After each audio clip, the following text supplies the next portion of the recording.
All right, good morning, AP Computer Science students.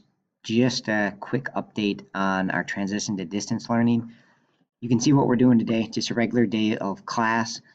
And then remember, Wednesday, Thursday, Friday this week, there is no regular class. Good time to get caught up. If you're missing stuff, that'd be a great time to get caught up.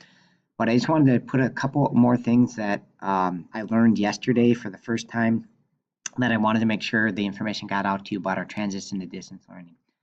First one is the schedule. So our schedule, time schedule is going to switch.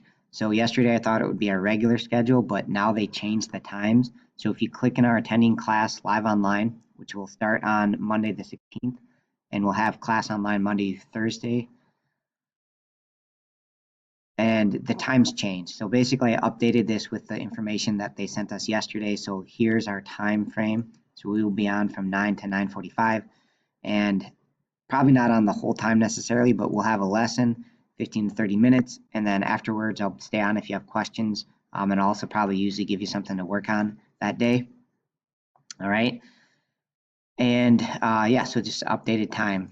That's pretty much it. And then also attendance. I think I said the wrong thing in the video yesterday. Attendance will be done the same way as before, where you'll click on the attendance link and then mark yourself present for the day. So I just wanted to get those quick updates out to you. Make sure to avoid confusion because I had the wrong information yesterday. So that's it. Good luck with the stuff today, and as always, reach out if you have questions. Bye.